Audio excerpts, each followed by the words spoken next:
Okay, so here we have the patient station. These are mounted above the bed in each of the resident rooms. So they come with a standard call cord. So a call cord like you see on other nurse call systems. It has a little clip here that you can use to clip to a bed sheet or a pillow or anything to keep it near the resident if you like. The clip is got some springs in it, so it's fairly tight, so it'll grab onto cloth and slippery things. So I've seen some people in the past, they clip it onto the cord here. You probably don't want to do that with this because it can crimp the cord and it can damage it. So if you don't have anything to clip it onto, I usually just use the label here, and it's strong enough it'll hold on to that there. So you can do that. To create a standard call, just a normal priority, it's called a patient normal is the name of it. You just hit the button here. So if you hit that, the light will light up on the cord. It also lights up on here for call assurance, so you know that there's a call been placed. And if you were to see the light outside the room, it would be showing a signal segment of white, which is normal priority. That's normal. Okay. So on the staff console out in the dining room, on the console it would say this room number, and it would say normal call, and it would have a picture of the bed because the bedside station is where the call was placed. So to cancel that, you just hit the cancel button here. The light will light up to let you know that you actually did hit cancel. Some stations, it's not very clear. You know, the older ones, they didn't have a light above the cancel, so it isn't very clear if you actually hit the cancel. Sometimes you have to hit it twice. This one, it actually lights up to tell you that you did hit it properly. Other priorities we have available to us are staff assist button. So if a resident calls in, they need help, you come in, you give them some help, but maybe you need help with a lift or some other reason that you need another staff in here, you just press that. So it's a staff assist. Staff assist is also a normal priority. So the room out, the light outside the room would also be showing a single white segment. But on the nurse call station, on the desk, it would say this room number and it would say staff assist. The picture would also be bed because again, this is the bed station. So you can cancel that with a cancel as well. We have a couple other priorities here. These are the emergency priorities. So we've got a red emerge, and this is just a general emerge call. So if you're to press that, the emerge is red. So what you'll get is you'll get 2 light segments on the light outside the room, and they'll be red. Oh, is this one? Yep, one red light there. Oh. Okay, and the other priority we have here is a code blue. Now the code blue calls, you can use these for any kind of code you have in the facility. So I know you guys have code white, code pink, all the other codes. It is totally fine to use this code for all the code calls. We're a little short on buttons. We've just got the one code. So if you press that, the light outside the room will be 2 light segments and it'll be blue. Also on the nurse call station on the desk, what you'll see is a little blue segment right next to the message. It'll say code blue. It'll have a picture of the bed, of course, and it'll say this room number as well. So what you can do is if the resident calls in for help, they'll be hitting this normal call button. If you get in here and you say, oh, you need some help with the lift or whatever, you don't have to hit cancel and then hit staff assist. You can just start stacking calls. So you hit staff assist. The system will always display the highest priority call from that specific station or that room. So originally on the south console, it would say normal call. Now it will say staff assist. So say something else happened, either fell out of bed or you need some help with something else and it's an emergency, you can just press the emergency level call. The staff console at the desk will start beeping faster now. Of course, outside the door, you'll see that red light segment. And then maybe say there's something catastrophically as bad as happening, you need to create a code call. You can just stack that on top. Again, the highest priority call will show up on the light outside the room. So right now it'll be showing 2 blue segments, and the nurse call station and the desk will show a code call from here. Again, to hit cancel, it'll clear all the calls all at once. You only have to hit it once.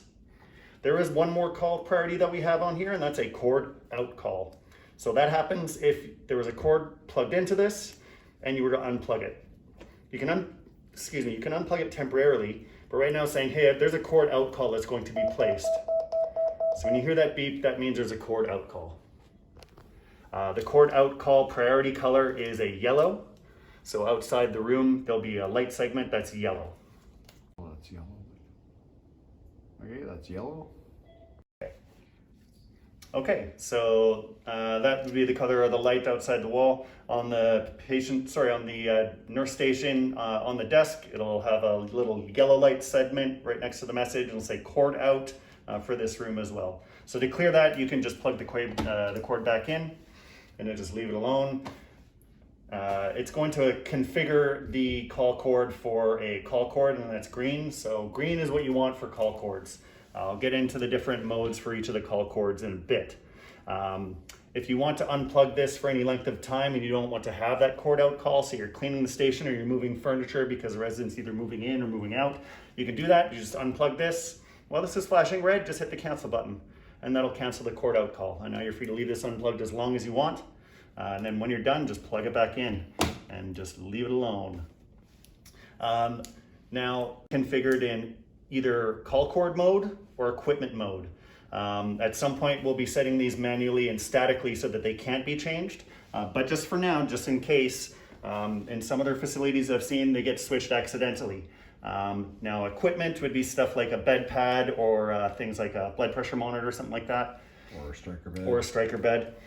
Those are all latched when they go into alarm, right? So if you have something like that connected to a nurse call station, you don't hit the cancel on the nurse call station, you hit cancel on the actual device because the device itself latches. When you clear the device, it automatically clears from here.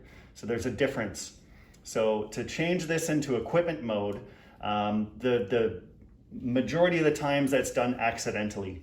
And I'll show you why. So when you unplug this and clear it out, after you want to plug it back in again, it's going to flash white. So this light, if this is white, it means that it's set in equipment mode. So what happens when you plug this in, it's going to flash this white and it'll flash the cancel button. And what the station is asking is, do you want this to be a piece of equipment? If so, hit the cancel button. So a lot of people think, oh no, it's a cord out call, I want to cancel that, and they accidentally hit cancel. So you want to make sure if you plug this in and it is a call cord, you just plug it in and walk away. You don't do anything to it. It's going to default to the green call cord mode. So I'll show you how to do that just by, if it's an example, just by accident. So I'm going to cancel that. So I'm going to plug this back in and I'm going to accidentally, quote unquote, set this as equipment mode. So now it's going to reboot the station because this is previously in a different mode. And when it comes back online, the light is white now. So now this is an equipment mode. And the big difference for that is that this call is no longer latched. So when I make a call, say that you leave the room, you say, okay, sir, ma'am, we're all done here. And 5 to 10 minutes later, they want a glass of water, you hit the button, and this is what happens. The second I let go of that, because this isn't latched anymore, it's going to release the call. So, maybe 15, 20 minutes later, they're like, hey, I didn't get that water. They hit it again, and it's gone away. So if you're ever walking around in your duty area and you hear a beep and then it goes away right away, you're looking around for the hallway lights, no lights are on, go to the staff console, nothing's happening. You probably want to go to your rooms and just look and see if any of these call cords have a white light on them because that means they're in equipment mode. So it's very easy to change this back to a call cord again. You just unplug it, clear the cord out call, and then just walk away, plug it back in again. So I'm going to unplug that, clear the cord out, plug it back in, and don't touch anything. Like I said before, it's going to default to call cord mode. It'll reboot because it was previously in equipment mode, and now it's green, so we're good. So when you say, what was the term you used when you just pushed it and it? Like latching? Latching. So it's basically like a piece of equipment, like a striker bed or a bed exit fall mat. They latch themselves. They'll latch themselves. Yeah. And so when you're just making a momentary contact by pushing it, Yeah. as soon as you let go, then the system doesn't recognize it. Correct, because it needs thinks something. it's a piece of equipment and it's expecting that equipment when it goes into alarm, it's going to expect it to latch for the duration of that alarm. So it's like And then flicking the switch inside the piece of equipment. Exactly. And when we're only pushing the button, we're only pushing This the is switch just a for a couple momentary. seconds. Yeah. So the default for these is call cord, and the station in call cord mode will latch the call for you. Gotcha. Because the call cord cannot latch it.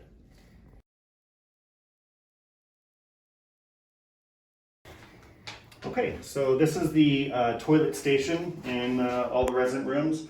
This will be in a lot of the non-resident bathrooms as well. Any bathroom area will have one of these stations on here. So we've got a few buttons here. There's a pull cord call. This is an emergency priority call. So you pull the red light will light outside the room, just like the patient station. The single red light segment will show up. on the staff console on the desk, what you'll see is it'll say Lav Emerge because it's an emergency priority call. Lav stands for lavatory, but it really means just a toilet call. And it'll have a picture of a toilet so you know it's from the bathroom. There's also a emergency help button. This is also just a regular Lav Emerge call. So if you hit this button, or if you pull this string, it's exactly the same call. It's just a Lav Emerge call. We also have a third button on here. This says lift and it's yellow. However, the actual template that's loaded for this is a staff assist. So if you do need help here with a lift for another staff, you would just hit this button. The button label is colored yellow, so that's what makes this light white, or yellow rather.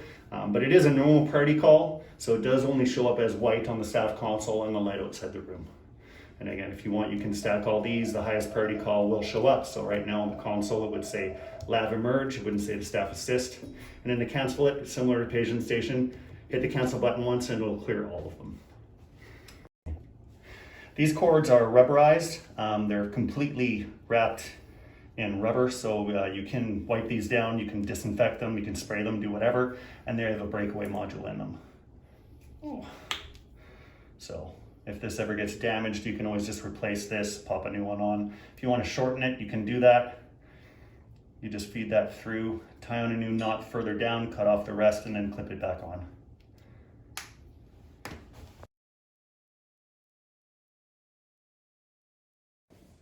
Okay. Okay, so we have some stations that are standalone in the hallways. These were originally intended to be duty stations. So what was going to happen was if a call was anywhere in the building, this voice module would beep, just to let you know that there's a call. But unfortunately, it wouldn't tell you where the call was coming from. So we're going to be adding annunciators on the wall. It'll be right next here. It will be placed right here. It's just basically going to be a touch screen that looks exactly like the staff console on the desk, just without the handset. So these are just a call for help station for right now, but they have a voice module. So you can talk to the staff consoles if you wish. 3 buttons, so it's a standard 3-button door side module, but it's just loaded with emergency buttons. So you've got your red emergency priority and then your code call here as well. So if you make the call for emerge, it will call out, it'll hit the staff consoles, and it'll hit the Vocera badges. So if someone wants to talk to you, you can, because there's a voice module here. There are some standalone stations that don't have a voice module, so you won't be able to initiate a voice conversation with those stations, but this one you can. If you were to answer this without your Vocera module and you just went to the desk for the staff console, because these are emergency priorities, when you pick up that call, it won't cancel the call, so you'll still hear the tone, so you'll have to talk over the tone. This is especially bad if you try and hit a code. Talking over that very fast, loud beep is going to be pretty annoying, but you can do it if you have to in an emergency. So you can tell them, hey, we're coming, or whatever it is. But just keep that in mind, that the audio for emergency priorities is possible for voice module stations, but when you hang up that call, the call is maintained. Any emergency or any priority call that's higher than normal, you have to cancel it from the station that initiated it. You can't just cancel it by answering with a voice call. So this is a standalone bathroom. It's a bathroom just inside the dining room of a cottage kind of thing. So I was talking about standalone stations, you can make calls from them. This one is an example of a station that doesn't have a voice module. So this would be your standard lab station or toilet station. So you can make a call from this, and the call will go to your Vocera devices and your staff consoles. However, the voice option is not going to be there. You won't be able to make a call back, and you won't be able to talk to the room. However, this room does have a light, so at least you'll be able to follow the lights. You can see just by looking where the station is calling in from. But this is just one example of stations that don't have audio. So I'll show you later on the staff consoles when we do audio looks, but if there's someone calling in here, the audio button would be grayed out for this room.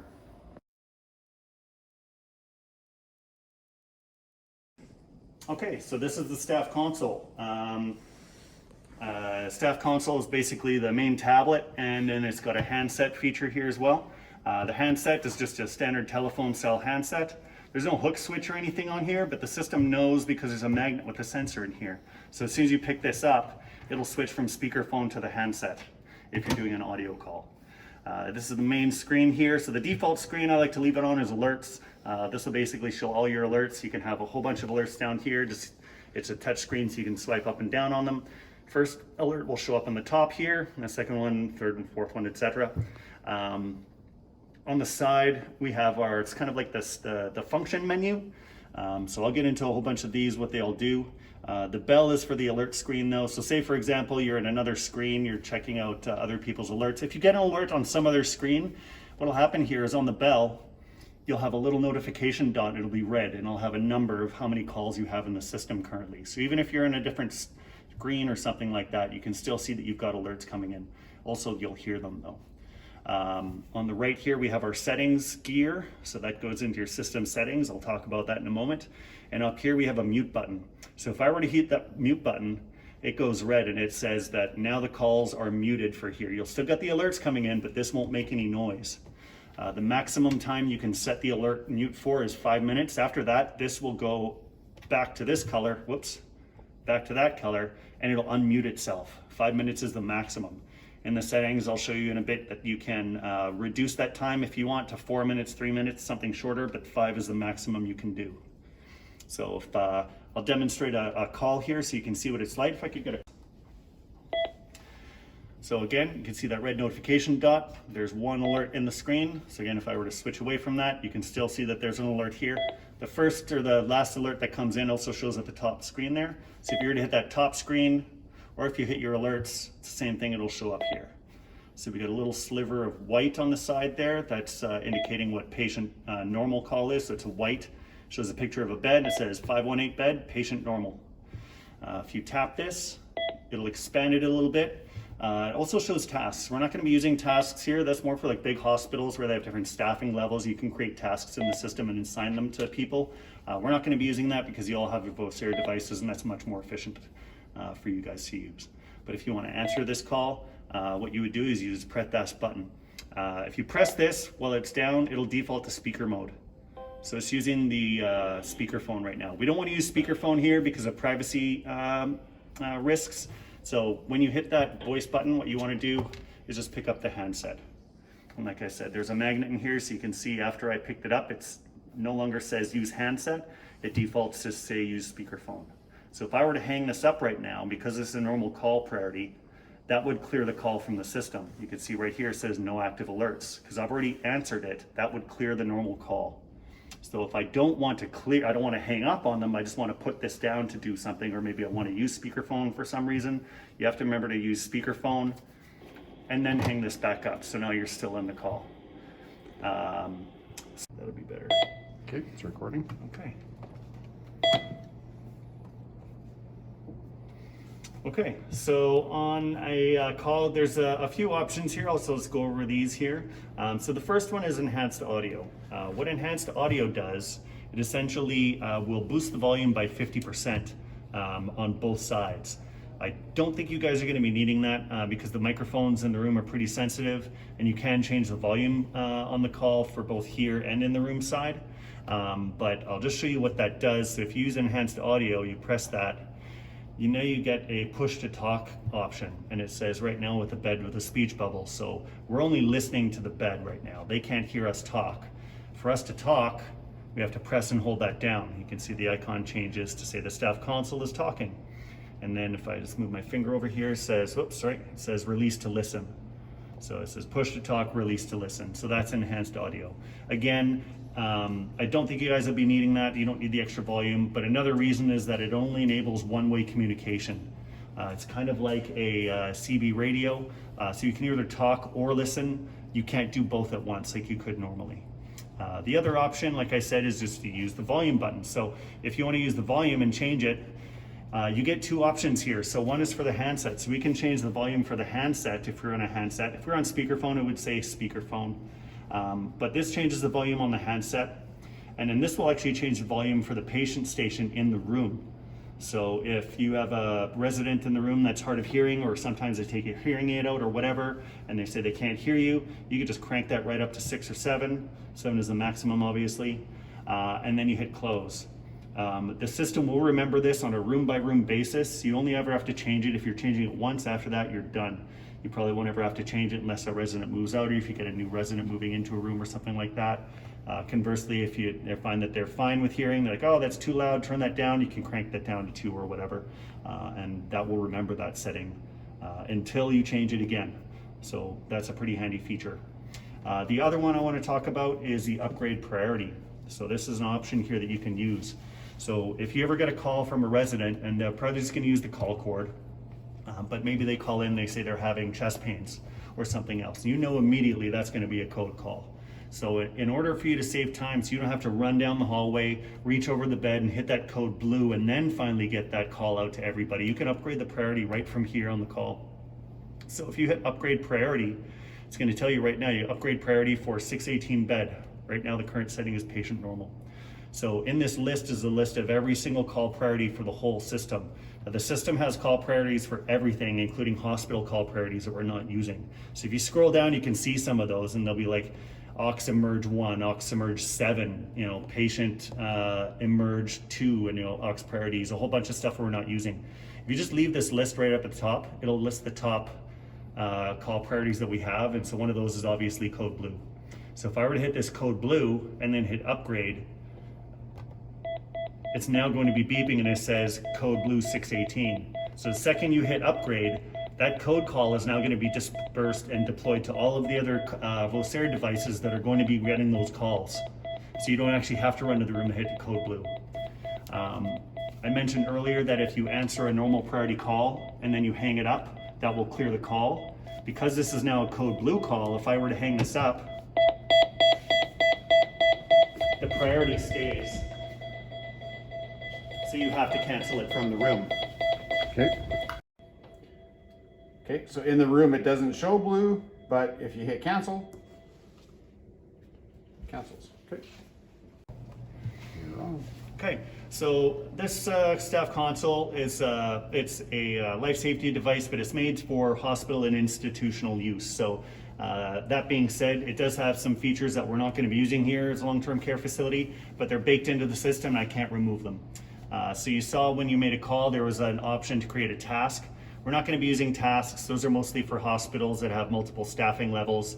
And then you can assign tasks in the console or from a room station on a door side module, but you guys don't have those. So again, don't worry about it, but I just will show you that in the clipboard, that's where you can create tasks. So I can't remove this, but you guys won't be using this at all. The next one I want to show you is the room list. So that's a picture of the door. So this is pretty handy. If you need to, after hours, say that you're, okay, the next item in the list here is the room list. So that's a picture of the door. So this is a really handy feature that you guys can use. What this shows is by default, it'll show a list of all your covered rooms, but you can see a list of all the rooms if you want. It gives you a couple of options here. So there's all locations, that's for everything. For the nursing unit, we're just one floor, one long-term care facility, so the nursing unit is the same as all locations, it's just the whole building, or just your duty area. Duty area is going to be the same as covered rooms, obviously.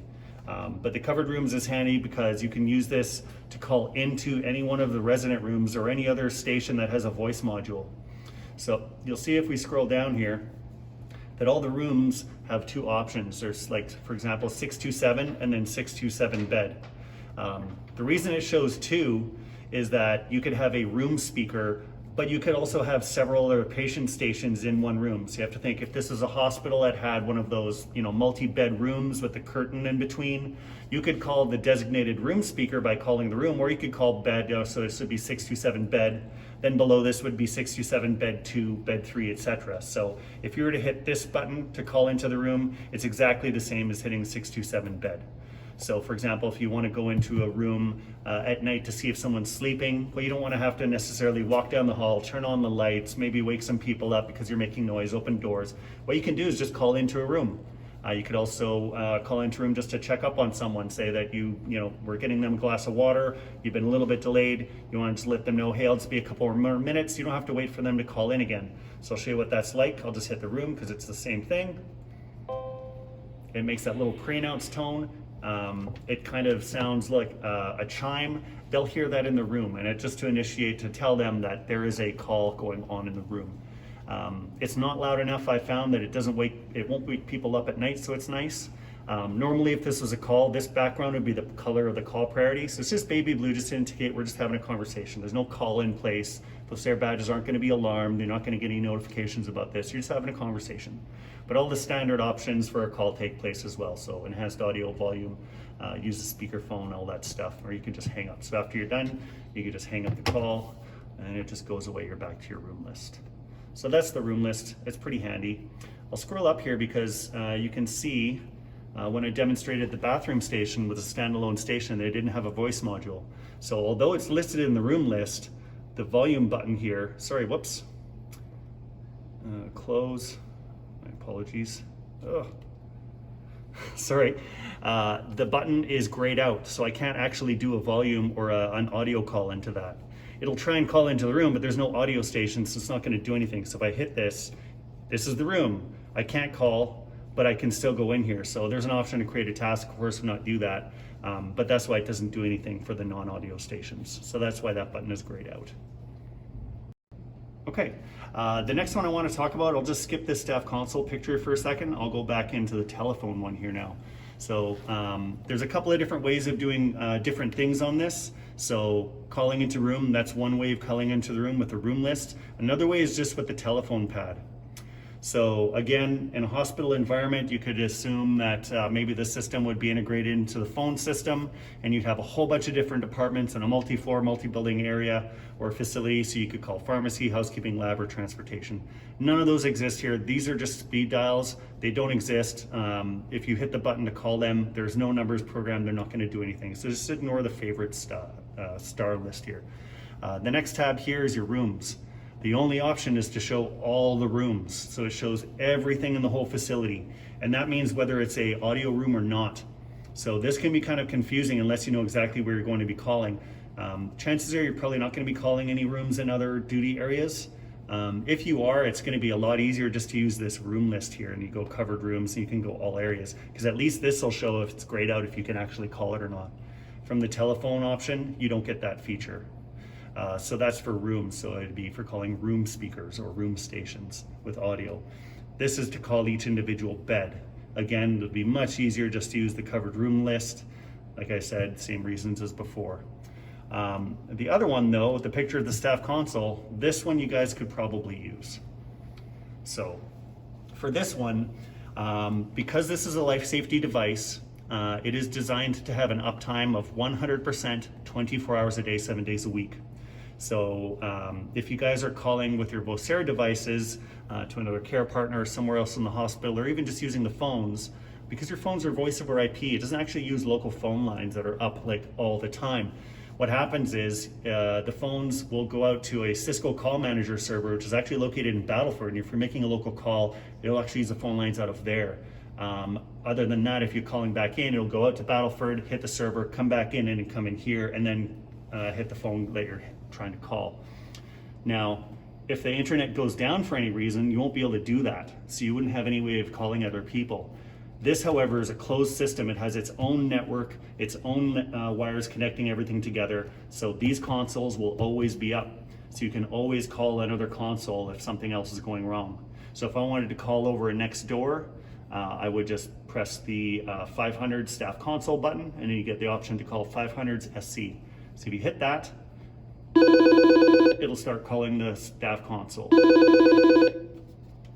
So after you're done, you can talk to them and you say, hey, how's it going? No, is power down? Yep, for me too. Okay, well, I guess we'll just wait. Fair enough. Just wanted to make sure you're okay. After you're done, you just hang up the phone, or you can hit the hang up button. And that's how you would call another console. You'd really only use this in a system emergency, like if your Vocera badges are down or the other phones aren't working, but it is absolutely here that you can use that. The last one is just the freeform dial pad. I don't recommend anybody use this because you would need to know the back-end dial numbers for the stations, and it's not super clear where they are. You also get A, B, C, D, and then north, south, east, west, which they're not going to mean anything to anybody other than me because I programmed the system and I do know some dial numbers off by heart, but this isn't going to be useful for you. Again, if you ever need to call into any other device from the nurse call system like a room, just use the room list. It's going to be a lot easier. Okay? Yeah.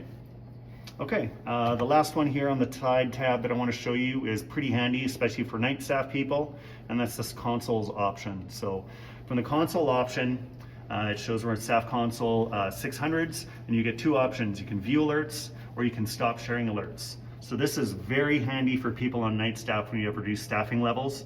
There'll probably only be one, maybe two people in each cottage at night, and you'll have one floater employee that'll go around for all of the houses. So what you want to do at night is maybe you want to view alerts from your neighboring console in the neighboring neighborhood. So you can do that. So if you just hit the bell with the plus, it says view alerts. So we want to say, I want to view alerts. So I want to view from the neighboring console. So I want to view the 500s alerts. So then you hit view, it'll say, okay, we're going to prepare to view your alerts. And now it says that you're viewing alerts from there. So if any calls come in for the 600s on this side, it'll show up on here. And also you'll get the calls for 500 side that would normally go to this console. They'll also show up here. So it's handy if you're floating and you have to go to the other side to help, or if they have to get the other staff member from the other side over here to help, you can share each other's alerts. So there's a bit of a catch to this, is that I can't just send my alerts to somewhere else. So I can't, you notice there's no button for send alerts. And that means that I can't just chuck my alerts to some other duty area where they maybe, they're not expecting it, so they're not gonna know that you're getting the 600 alerts for any reason. B, there might not be any staff there. So maybe they have no idea you're sending alerts to somewhere, you're not gonna be getting them here anymore. And now those alerts are going to somewhere where it's not manned.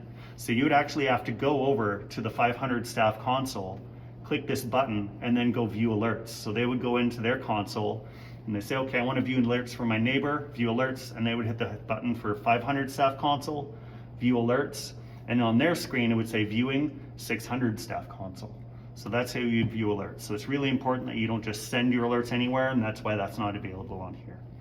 Conversely, say in the daytime when you have all your staff members here and everyone's here, we're like, okay, we're all here, we can stop sharing our alerts, we're all gonna handle our own alerts now. So you can take your alerts back because someone's here, you're actually gonna be handling those alerts. So you just hit the bell with minus, stop sharing alerts. I wanna stop sharing alerts with 500s, and then you would stop sharing. So I'm not sharing my alerts anywhere because I would actually have to go to 500s and say view alerts and pull them over. So I'm not sharing anything right now, so that's why it's not showing anything. Okay? You can also change the volume on your console. So you can change that here as well. It's just another console option. You can do it for daytime, nighttime, and have a different volume. So you can change that differently for nighttime if you wish. So normally it's just set to 3. You can adjust that as you like. The last final one here is probably something you're not going to be using either. Again, this is more for hospital environments that are retrofit into facilities that don't have overhead paging. What you can do is you can connect a paging adapter to a duty station and hook a single speaker up to that, or 2 speakers, and then you can do paging from here. We don't have that set up here. This facility already has its own overhead paging system, so this isn't actually going to do anything. So you could just ignore that megaphone picture. Like I said, the default screen is going to be your active alerts. The final thing I want to show you guys is just the settings in the gear. So if you go to the gear option here, you get some options. The first one is just for speakerphone or headset. We're not going to be doing that. If you think of a large hospital, say multi-floor facility, there would probably be a desk agent that would have one of these staff consoles, and probably their only job is going to be to monitor all of the calls in the facility. So you can connect a headset onto here, and you can listen to things, so you don't have to use a handset or speakerphone. You would just select that. We're not going to be using that here, so you just ignore this. Just make sure it's on speakerphone. Otherwise, if you put this to headset and someone answers a call, you're not going to hear it because there's nothing plugged in. So you don't want to do that. So make sure that's left on speakerphone. The other option is for system brightness. Right now, I have the brightness cranked up to 16 just for the purposes of this training, so you can see it. Chances are normally you wouldn't want it at 16, so you could probably leave it in the middle around 10 or something like that. You can turn it right down to at night if you want to go super dark. But generally, just for right now, I'll just leave it at 16, but just so you know that's where that is. Earlier I mentioned on the mute button here, you can mute alerts.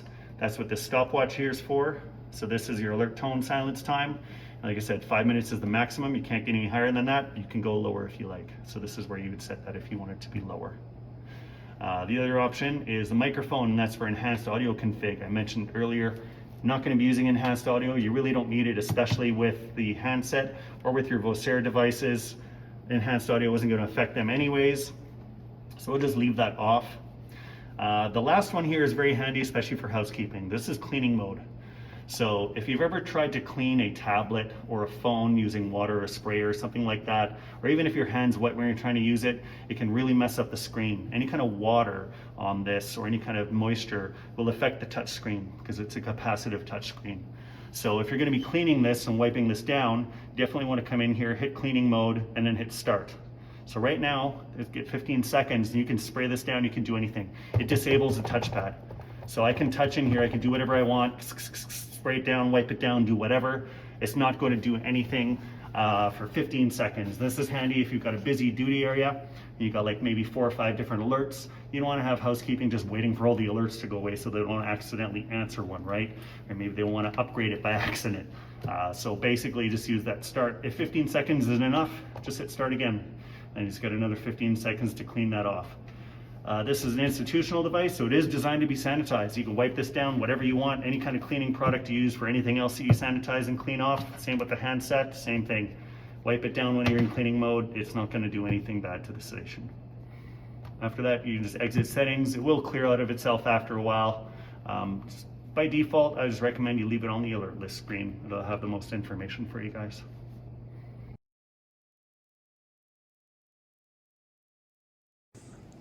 Okay, so I want to talk to you guys about the WanderGuard system here. So WanderGuard system here, some of you might not know what that is, so I'll just describe that to you briefly. So WanderGuard system is basically a system where you put a transmitter, or it's going to be a bracelet, we call it a badge.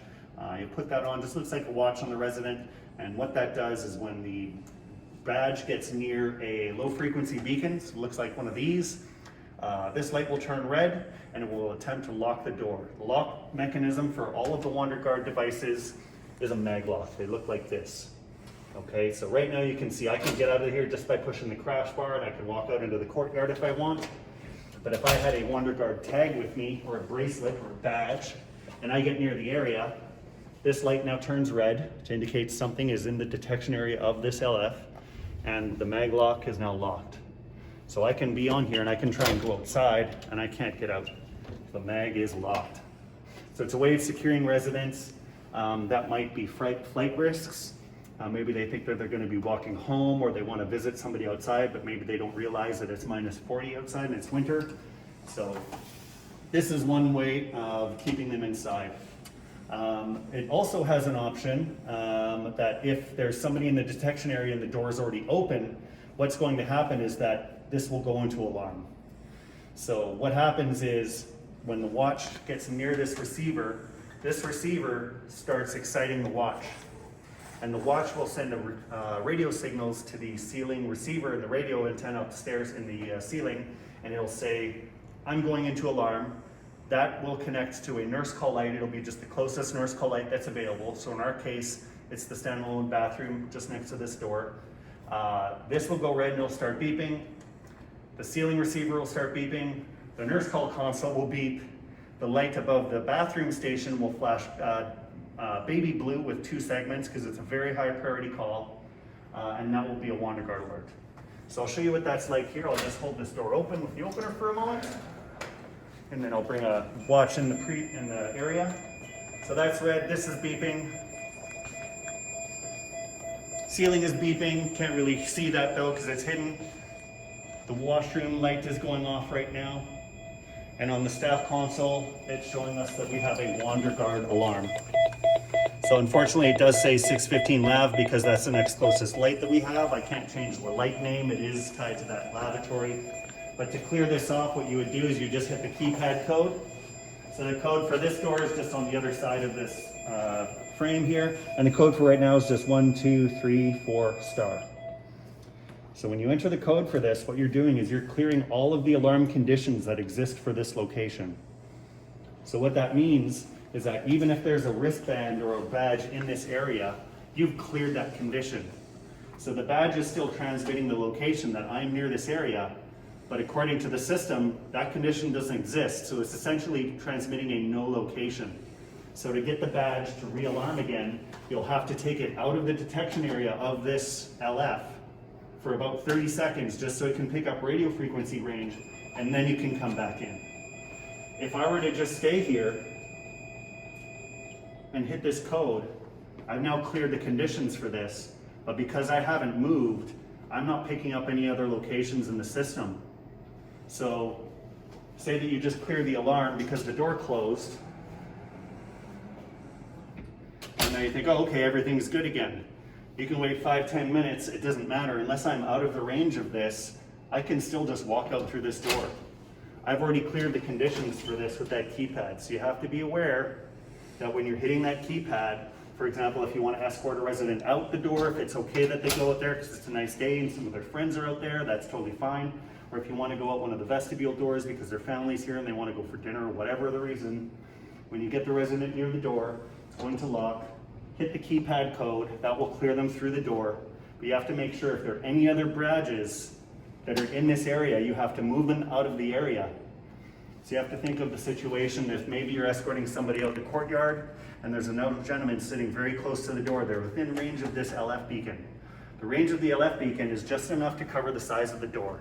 So you picture the radius of this is going to be like this, right? And it goes in 3 dimensions. So it'll go all the way around this way and up and down. It goes through walls, it'll go through doors, it goes through ceilings. So if you clear this off and somebody is sitting like right here and they're eating or whatever, after 5-10 minutes, doesn't matter, 15 minutes, they look up and like, oh, my friend's out there, I'm gonna walk out there. Because you've cleared the conditions for this, you've not only cleared the badge that you escorted out, you've cleared any other ones that are in this location. So he can just get up and walk straight through the door and there's not gonna be an alarm because according to the system, that badge doesn't exist here anymore. So it's very important that when you hit that keypad code, that you make sure that there are no badges in this area for about 30 seconds. So the one that triggered it plus any others. Exactly. Hitting the code is going to clear all conditions for this. Not So it just makes one them- condition for this badge, it's for all badges in this area. Now it is just for this area, but it's all badges. So it essentially makes them invisible to the system. Correct. Until- Yeah, because they're being excited by this low frequency beacon, they are not able to get a regular radio frequency location from the rest of the antennas in the ceiling.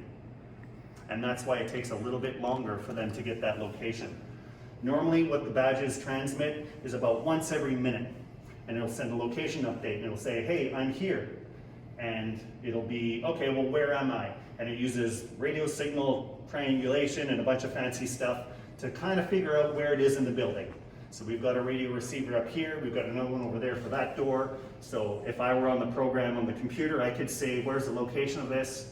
And say, okay, the badge is in motion and you're somewhere near this area. If I'm at this, the updates happen immediately and it happens much faster. It's 1 per second. So it's update, update, update, and it says, I'm here, I'm still here, I'm still here. And that's so it can constantly monitor and update this location. So if it was once per minute, you can say, oh, maybe after that 1 minute, you might get a chance where I'm not here anymore and you have a chance to open the door. So if you're at this location with a badge, the badge is going to be transmitting much faster. So it's another good idea not to have residents with these bracelets on, just sitting near these detection areas at all times. So you don't want them, for example, if they're watching TV, you maybe want to keep them away from that door because that door has also got a low frequency beacon. That's a WanderGuard door. There's a mag lock on there, so that low frequency beacon would be red. And you don't want that on all the time, partially because someone's trying to scan their card that's coming in, they're not going to be able to get in because a WanderGuard will always override the card access. That door is locked from the outside, someone would swipe their card, the mag lock would still be locked and they wouldn't be able to get in. The other reason we don't want them around here is because, like I said, the badges transmit their own location through radio frequency once about every minute. When they stop moving, that drops down to about once every 5 minutes. The expected battery life of these is between 12 and 16 months. However, if someone's loitering near these all the time and the watch battery is constantly updating its location, you're gonna kill the battery on these a lot earlier than intended. So I've seen some facilities where they say, oh, these batteries are only lasting like 3 months. It's like, well, yes, but you put a resident right near a WanderGuard door and that's their room. So that's not gonna work here for us. So we don't have any resident doors anywhere near these, any resident rooms near these doors, so that's not gonna be a problem. It's just gonna be for the common areas. So any doors going out to the courtyard, the doors going out of the vestibule over there when they're sitting for watching TV, and then also the hallway doors getting into them from the center core. Those double doors are also alarmed with WanderGuard. But there's a little nook in there right next to that room where you might have a resident kind of loitering around. You definitely don't want to have get in the habit of letting the residents with these kind of hanging around the doors and trying them all the time. The bigger risk, though, that you mentioned, though, is that after they've been here loitering for a certain period of time, like you said, then the frequency goes down to not one every second, but it's one every approximately. Once like every it'll slow minute or down. Something when it slows down when they're not Right. in range of one of these. Yeah, and the However, risk with that is within that one every minute transmission, then they could elope, and we don't know. The system is intelligent enough to know that, hey, this badge has been near this door for quite a while. They're probably not going to move anymore, and I'm killing the battery. So what it does is it slows down the transmission rate of the watch automatically after 15 minutes. So then it'll start transmitting at regular radio frequency range. So that's maybe once a minute that it'll start transmitting. So then in that situation, although this is red, after that minute's up before you get the next location update, there might be a chance that this door could be open. Now you'll still get the alarm. Okay. The WonderGuard will still go off. Okay. But there's a chance that this door could open, and you don't want that. Right. So there's multiple reasons that you don't want the loiterers to hang around these doors.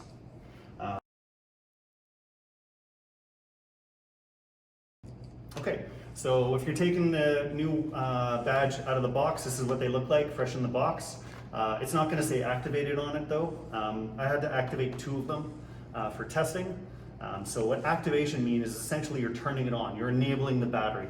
They come with the batteries installed, but they're not activated, and that's to save battery life. So they're not, transmitting as you're carrying the docks around and stuff like that. So fresh out of the box, you'll get them, and they just come in a plastic case like this, and the watch straps are splayed out like this. Okay, this is for a reason. You can get a lot of different badge types for this system. One of the more common ones that we sell is another one that has a red button on here. So in those facilities, you can actually initiate a wireless call for help. That's button 1.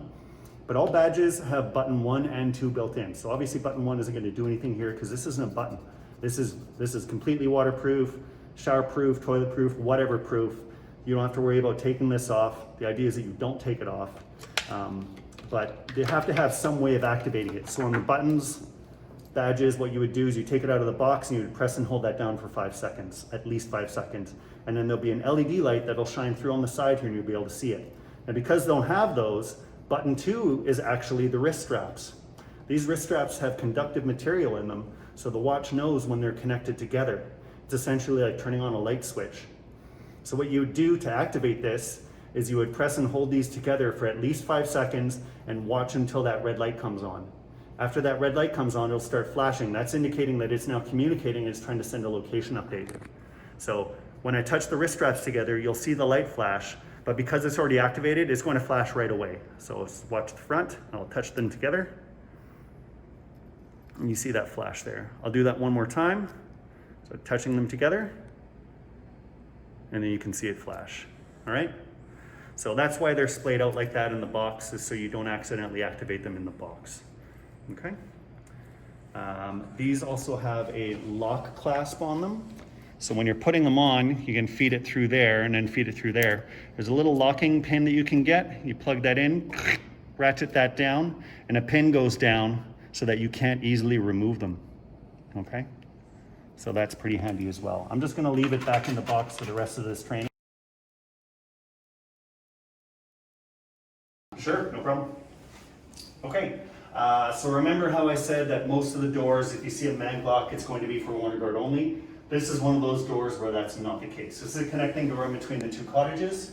So with this door here, it's just got the striker pin, so it's always locked with the mag lock. So what you need to do if you want to get in here, as a staff member would obviously have her card, that would unlock, now you can open the door.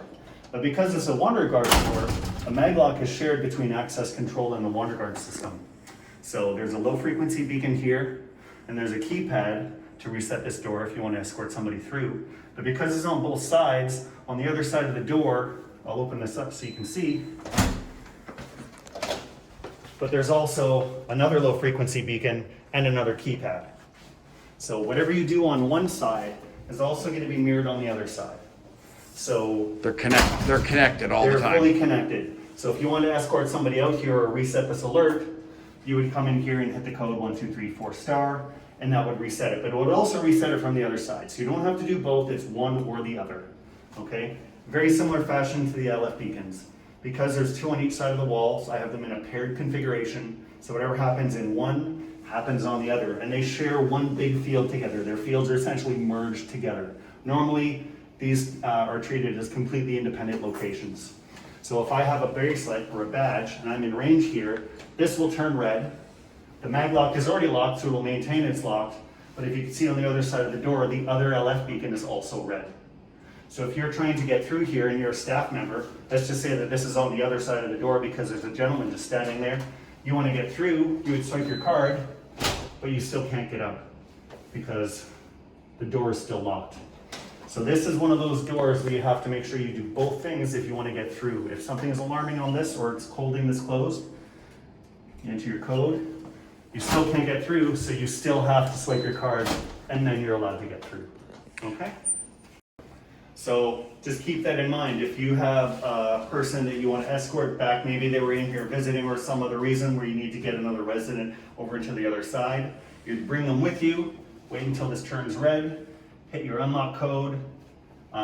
If this is already red and you know there's another resident on the other side there that has a bracelet, you're obviously going to enter the unlock code, bypass it, and you still have to get the resident through the door and then get them out of the detection area in addition to the resident that's on the other side of the door that may or may not be there. Because remember, this is a paired configuration, so you have to clear all badges from both of these fields, from both sides of the door if you enter this code. So it's not just for this side. So keep that in mind. If you come up to the door and this is already red, just know that there's someone on the other side of the door, and when you go through, you have to get them out of that detection area. Okay, because you've made that bracelet invisible to the system until it resets it again. Yeah, whether it's the one that you know about and you've got in your hand or not, or another one that's maybe on the other side of the door, you didn't realize it initially. As soon as you open the door, you see someone that's there, you have to gather them up and move them out of the way as well. So now that you've gathered them up and moved them out of the way, that you've essentially canceled the bracelet to be going into proximity again. How do you reactivate the bracelet again so it will catch the wander guard the next time? You just have to move them out of the detection area for about 30 seconds. That should be enough time for you to pick up radio frequency range. Sometimes it can take a little bit longer than 30 seconds. One good way of actually getting an immediate update to change location is just to move them in range of another LF beacon. So for example, from that one if you wanted to move them over from to here, this one. This one is very close. So the second I'm in range of this one, the red light on that one will go out immediately. Like I said, Because they're hardwired. they're hardwired together. But the location update, once this is excited by a low frequency beacon, that location update happens immediately. It's right now, and it's once a second. So I'll show you. This will stay active for quite a few minutes. I'm just gonna go, if you wanna stay on camera on that one, and I'm gonna move in range of the other one, and it changes immediately back to orange. Yep. Okay.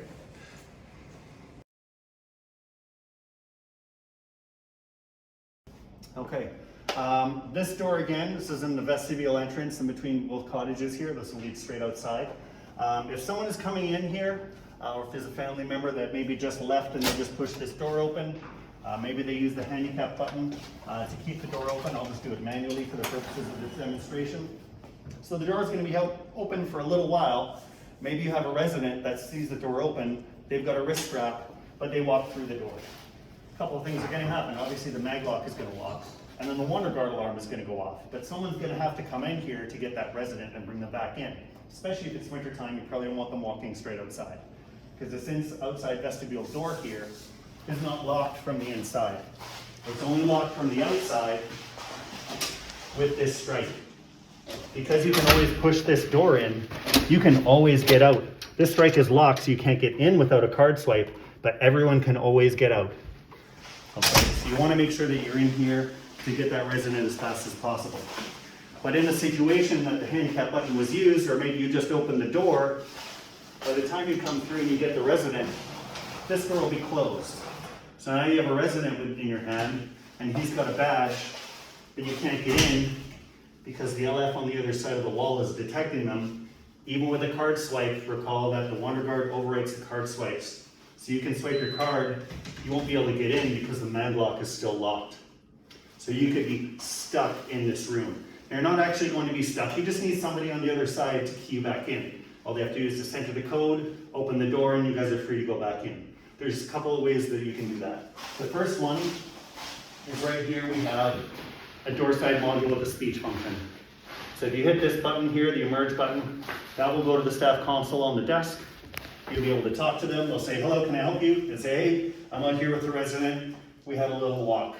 Can you let me back in? Okay, and that'll be one way. The other way, which is a little bit easier probably, is to use the door intercoms here. I'll go over these in a different video, but this is a door side, a video door intercom. So if you were to press this button, it will ring the door master stations that are in the cottages. Okay, so it's going to ring 2 in each cottage. There's one on the main desk. There's one on the main desk over there. There's one on the kitchen counter over here. And then in the neighboring cottage also has one on their kitchen counter and one on their main desk. So when you hit that door intercom station, it's actually going to ring 4 consoles. So everyone in that area is going to hear it. And then as soon as you hit that doorbell, the camera will pop up on all those. They'll be able to see, like, oh, you're up there. We can let you in. See you're with a resident. We'll key you back in, no problem. So you're not going to be stuck in here for long. Just like I said, hit the door intercom or the door side module station there, and you'll be able to get somebody to let you back in, no problem. And depending on time of day, if our camera systems are activated, the video camera will also pick up motion and display them on our video display terminals for our closed circuit TVs. Yeah, and then you also have the option of hitting the button on your Rosary device and asking for somebody to help you there too. So although you might be stuck in here temporarily, there's definitely going to be somebody that'll let you out.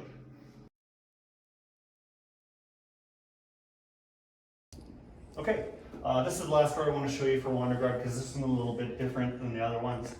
This is the hallway entrances leading in from the center core into this cottage. So we have a double door situation here, but they're treated as 2 independent doors. So I can't get out of this door. This is the entry door into the hallway, or into the cottage, sorry, from the hallway, and this is the exit door, okay? So these have a card reader and a handicap button on them, so that means the handicap button isn't going to do anything unless you swipe. And also you can't just come in here and push on this because we have a delay egress mag lock here. So if you have a non-fire emergency where the fire alarm isn't pressed, but you have to absolutely get through this door, you can do that. You just have to push and hold on this for at least 15 seconds, sometimes this longer, until this goes into full alarm. When that happens, this will stop beeping and the mag lock will physically unlock. So you'll be able to get out. And the way that you reset that is after you're done, you just swipe your card, and after 10 seconds, it will relock and reset itself, okay? But this is the main exit. So this is the main exit door. So really, this is the only door that people are gonna be expected to be going out. So we have an LF beacon here because we do want an alarm on these doors. And when the LF beacon comes in and you swipe your card with a resident in the area, this won't unlock, okay? This won't beep like that, of course, but if you do that, you still won't be able to get out because the magnet will be locked. Conversely, this entrance door, I cannot make this entry mag lock when a WanderGuard tag is in this area. However, both doors are monitored. So if you have a resident that's hanging out in this vestibule and they're just kind of sitting around here, or maybe they think that they're visiting this resident room here, or whatever reason, and they're in the area of this and this is red, someone could come in, swipe their card, and still gain entry. So this door would then be open. If that were to happen, the WanderGuard alarm would go off immediately. So I can alarm when either door is open. I just can't physically lock this entrance door. So just keep that in mind. Again, this is another reason you don't really want residents hanging around or loitering around if they've got that WanderGuard tag on them. You don't want them hanging around here in these entryways. Because if someone comes in, like I said, you will get a WanderGuard alarm, but then they're going to be out and they're on their own in the hallway now. So just so you guys know that. So the important thing is if someone's coming in from that door, the alarm goes off, you'll realize that there's a resident with a badge. You'll have to move them away, reset, and not, or more importantly, not, and then move them out. yeah, or more importantly, not allow them to go out. Correct. Because the alarm is going off for a reason. Correct.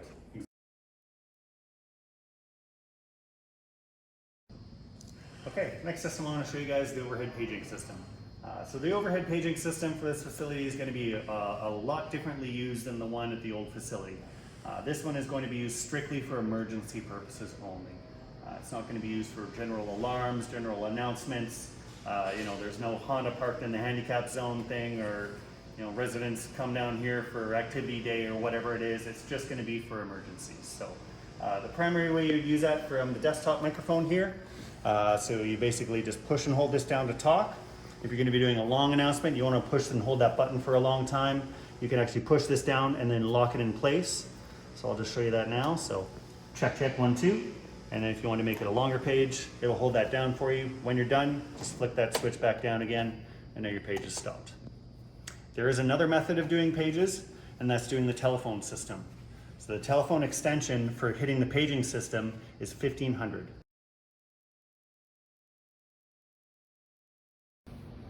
Okay, so if you wanted to do telephone paging and you didn't have access to that desktop mic, you could do telephone paging from anywhere in the building.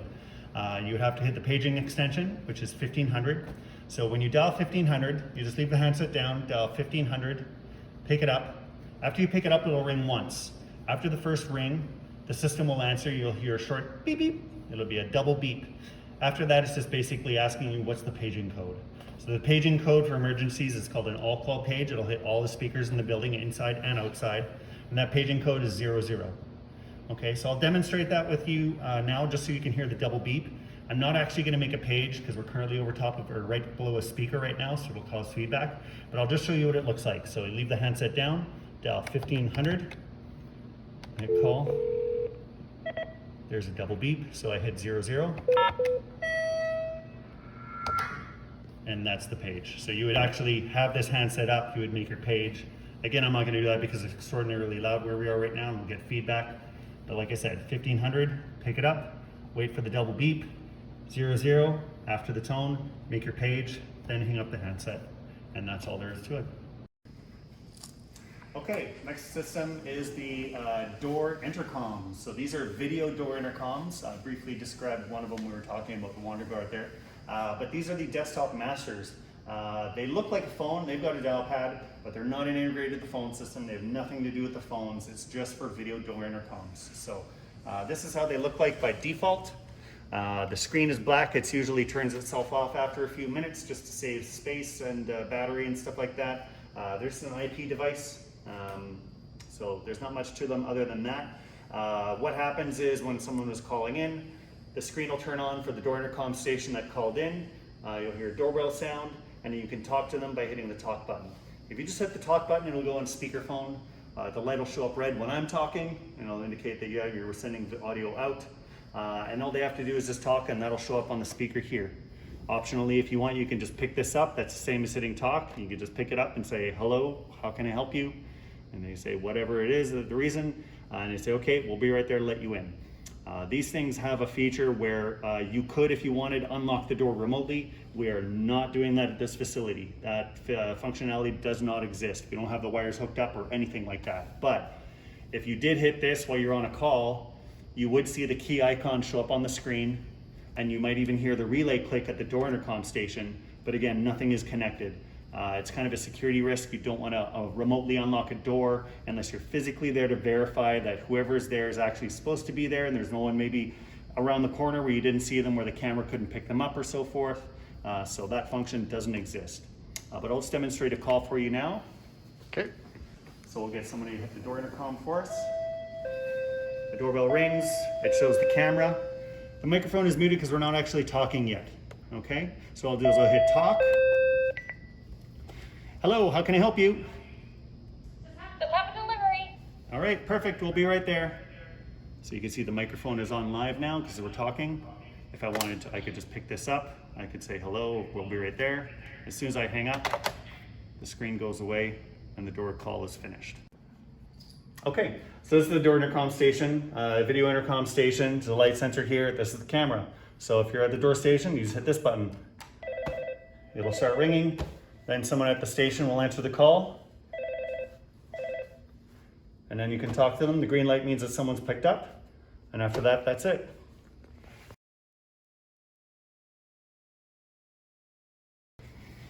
Okay, so this is the default screen. It just shows like the main screen where you can search by stations, by area. You can look at your old placed calls. There's a search list here if you want, or just a name searched, any calls that you received from the door station.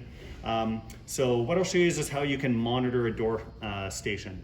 So say that you received a call from like the activity courtyard, and you were gonna let somebody in, but you forgot to say something, or you wanna call back in there, or maybe after hours there's something happening at a door where there are people hanging around and you just want to ask what their business is or if they need help or something like that. So you can do that without somebody actually having to hit the button on one of those stations. So what you do is, I'll just use the name search thing. Like I said, after the screen isn't used for a while, we'll time out. So I'm just gonna hit the down arrow.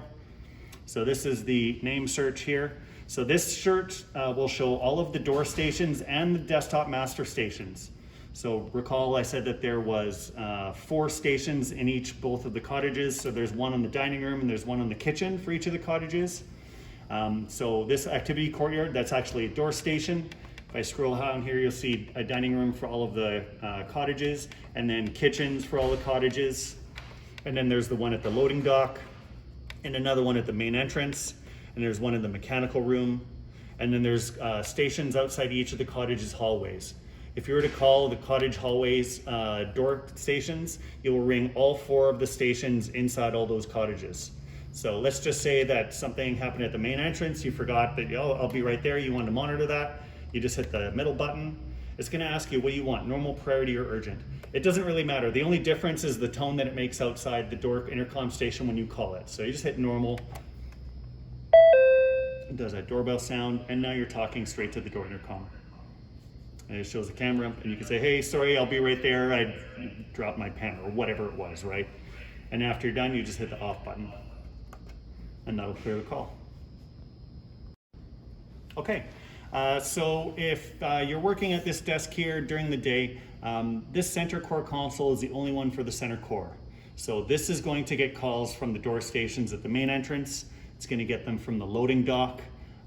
Also, there's one outside the mechanical room door, and then there's also outside the activity courtyard, there's an intercom station. So those only ring this one. So if you're working at this desk and you're going to be busy or you're running around, you might not get the calls right away during the day. So you can transfer those to go to another station. Say that you said maybe you've gone to the 100s cottage and you say, hey, I'm going to be busy. If I don't get a chance to answer the door intercoms, just know that you're going to get the calls here at this one station. So I can transfer a station call to another station, but it's only to one. So if I hit the transfer button here, we're at the transfer settings. So call transfer right now, I have it off. So what you want to do first is pick your destination. So the transfer destination right now is set to kitchen 504. I was just using that as a previous example. Let's just say that we've already spoken to the people in 104, or sorry, the 100s, and they're going to want to get that at their dining room. So we'll just say dining room 116, that's a 100s dining room, we'll just hit enter. And then say, well, I want it to ring here. I want to give myself a chance to get it, but maybe if I'm not here, I want it to transfer over. So that's the transfer delay. You get a choice of 0 to 60 seconds. Right now it's set to 30 seconds. So that seems pretty good. If you want to make it longer, you can just increase to 60. If you want to make it so that it transfers it immediately, that would be your 0-second option. So I'll just say for the example here, we'll just leave it at 30 seconds. And then once those things are good, you say, yeah, I want to turn this transfer on. As soon as I turn that on, the red light goes on. So that means right now we have a transfer active, and it's active right now, okay? So after 30 seconds, if this isn't answered, it's going to send it to a transfer destination, which is kitchen 116, and that'll be the desktop master. Okay, so your transfer is on. So let's say it's the next day and you came in and you're going to be here, so you want to turn that off. So you just come into your transfer, this will be off, hit your transfer button, call transfer is on, just select the off, the light goes off.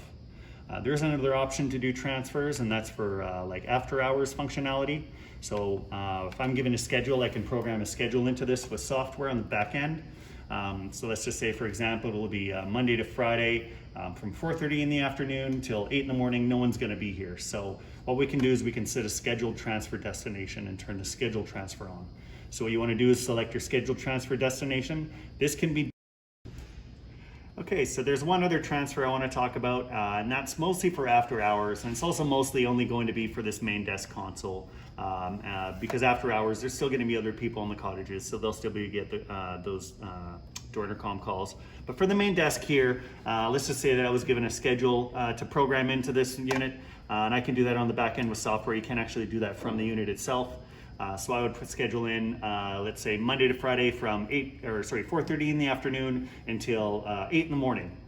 And during those times, we would have a scheduled transfer on here. So that means that this won't ring at all, and it'll just transfer to one other destination that we pick. It can only be one, unfortunately. So you'll have to make sure that that's arranged with whoever's going to be getting this, so what you do is you go transfer, you go schedule transfer, and we can turn that on. So I have that schedule in place right now, but it's not 4:30. So this light isn't on. So it's not on because we're not transferring anywhere, right? We don't have the call transfer, the manual one turned on. It's just the schedule one. So at 4:30, this will actually turn on. So we want to set the destination for that. That's the scheduled destination. Let's click on there. And right now it's set to kitchen 504. So maybe let's say they didn't really like it in the kitchen. I'll just move it to the dining room instead in 500. So we'll select that. And there you go. And that's it. That's all you have to do. Scheduled destination is on, and the transfer will happen at 4:30. So after you're done, this settings button, you can see it says back right above it. So this is what's called a flexible soft key. Okay, so after you're done setting your transfers and your destinations, you want to go back out to the main menu or whatever, you can either hit the off button and that'll go back. This settings button though, you can see above it, it says back. So this is what we call a flexible soft key. So if I hit this, it's not going to go into settings, it'll actually go back a menu. So you just hit that, the back goes away, and now it's back to settings.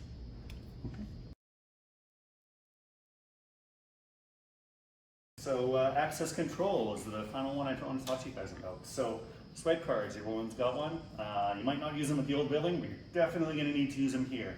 A lot of the doors, almost every single door is locked with a swipe card. So basically I can't use this door handle right now. A lot of these, what I call the regular doors, are locked with the swipe card, the card access reader. There is some wrong and right ways to swipe a card. So the right way, technically, is just to hold your card flat by itself, no other cards around, and just singly present it flat to the reader. The reader will go green to say, yep, that's a valid unlock. You heard the lock unlock. I've seen some people in the past, they've got like either the massive fat wallet with all their cards in there, and they're trying to like not take it out of their pocket, and like, oh, this isn't working right, or they're trying to swipe it like a bank machine or something like that. You want to make sure you just present it flat to the reader, and that'll give you your most consistent results. If you've got two cards, and a lot of bank cards now actually have card reader technology in them, it's a little bit different, but it's sort of the same. If you've got a bunch of cards stacked on top of each other, that can prevent this from actually, when you move this through the field, it can prevent it from actually getting a good read. So if you're having trouble getting the lock to unlock, just take your card out individually by itself and just present it flat to the reader, and you should be good. Doors, the unlock time for this building is set for 3 seconds. And that should be more than enough time for you to just swipe your card, reach over, turn the handle, and open the door. On some of these normal doors, what I call the normal doors, the lock is actually built into the handle. It's called a mortise cylinder lock. So right now I can't turn this. Okay, so the lock is built into this. It's just a little solenoid that pulls out and lets it turn it. So if I swipe that, you can hear it click. Now I can turn the handle either way. So that's how you unlock that. Okay, there's some other doors that are a little bit different than this, especially the ones with the openers, the auto openers I want to talk to you about. So one of the main ones here I want to talk about is the main entrance door. So for right now, we don't have any schedule set in place, but normal daytime hours, this would be open or unlocked, not open like it is now.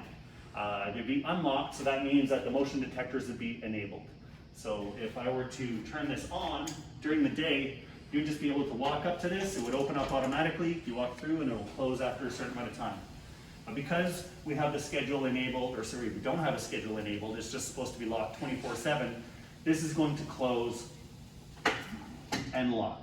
The only way that this can lock is once the doors are fully closed. There's a little pin that comes down and it physically locks this door so you can't open it up.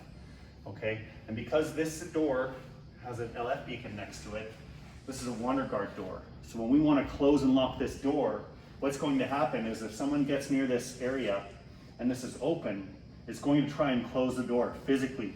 So it's going to close whether there's somebody in this physical area where it's going to see or not, it doesn't matter. This is essentially going to be disabled. Okay, it's the same as nighttime hours. Nighttime hours right now are saying, close this door and lock it. It's not unlocked, it's supposed to be locked. So I'm here, this is picking me up, but it's not opening, okay? So just keep that in mind. If you want to leave and this is after hours, you want to get out, you absolutely can do that. you just hit the handicap button. When I hit that handicap button, it enables this, and then I can leave. To get in after hours, same kind of thing. You would just use your card swipe to get in. So after the door is closed, we'll just let this close. Click, you can hear the click, the door is locked, so I can't walk up to here anymore. So you'd use your card swipe, swipe your card, walk up to the door and just walk straight through. The unlock time for this door is 10 seconds. That's the unlock time for any door with an auto operator. But because, like I said, this is a Wonder Guard door, once that 10 seconds up, it's gonna close, whether I'm in this field or not, all right? After it's hit me, it's going to close a little bit slower because it knows, oh, there was something in the way. So it will close, but it's going to force close after that 10 seconds. So just be aware of that. It's not going to hurt or anything, and it will open. So if there's a wheelchair or something in there, it'll just bump it and it'll open it up again. But just be aware that this one, when it's set to be closed and locked, it will close and lock. Okay, there's a couple other doors I want to show you about just because their operation are different. They have different locking mechanisms. They're both auto operator doors. So we'll go take a walk and I'll show you that in the next clip. So this is another door I wanted to talk about. It's got an auto opener on the back. It even says auto operator. So if you're out here and you want to get in, you would think you would just hit the handicap button, but it doesn't work. And that's by design. You don't want this door to just open, because then what's the sense of locking it in the first place? So for any door that has a handicap button with a card reader right next to it, probably means you have to swipe your card first to enable a handicap button. So what's going to happen is a little bit different than what I call the normal doors. There's going to be a little bit of a delay on this action. So what has to happen before this door can open, the system has to make sure that this unlocks. So the lock mechanism is this. Connected to here, there's a rod that goes up to the top of the door, and that's what's actually holding this door closed. So when you swipe your card, it's going to suck this in. It's going to do electronic latch retraction. This will suck in, it'll go, it'll pull that pin down.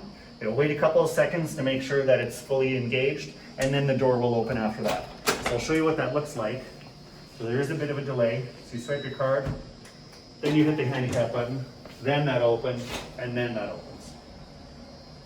So this one's not that bad, it's pretty speedy. There's some other ones that have a little bit more of a delay because they have different locking mechanisms. But just be aware that on doors like that, you might have to wait a couple of seconds. There's one more door I want to show you. Those are almost all on the spot, so we'll take a walk and go over there in the next clip. So this is another door I wanted to describe to you. So this looks a lot like a regular door that we had talked about over at the main entrance there, but it does have an opener and a card reader. So again, this handicap button isn't going to do anything, and that's by design. This is a spot you don't want someone walking in on the tub room. But despite the look that this has like a regular door, this will never open. You can't turn this. The locking mechanism is a stripe. So inside there, basically, it's just a little flappy paddle that engages. So when you unlock this, you can just push the door. You don't actually have to turn the handle. This handle will never turn from the outside anyways. It does from the inside, but I'll show you that in a second. So again, for this one, if you want to unlock this to use a handicap button, swipe your card first. There's a delay inside. I'll show you what that does here, but then the door will just open. So it'll come inside. And Yep. so inside there's a handicap button, but there's no card reader. So on here you would be able to hit the handicap button and it will open. Now it's not going to open immediately because of a couple of reasons. One, this is an inside swinging door, so it's going to come in this way. So you don't want to have that hit that handicap button and then just be barged by the door right away. So we don't want that to happen. Also, I should note that the handle on the inside of these doors, this is called the request to exit. So it's built in, there's a little switch on the inside of this, and when I turn this handle, it's going to unlock this straight. So I'll show you what that looks like. So I can just pull this door open right now. Okay, so this flap here is going to be unlocked for 10 seconds. Okay, so you could just unlock this or open it just by turning the handle and unlocking it. Now I would pull this latch closed and you could do that. But just so you know, turning that handle will also just unlock this. So this is built in. So I'll show you what happens when you open the door with the handicap button. A couple of things are going to happen. One will give you a short delay to back up. Two, the lock will unlock, you'll hear it click. And then after that, after I believe it's 1.5 seconds, it might be slower, I can't remember, then the door will open. It's got to verify the logic on that. So I'll show you what that looks like. Time to back up, unlock, and then. So there's a bit of a delay. So if you're in one of these rooms that are like that, you hit the handicap button, nothing happens right away. You don't have to like mash it again, like, oh, what's going on? It's probably waiting for something to happen, so it is on purpose. So just so you guys know how that works.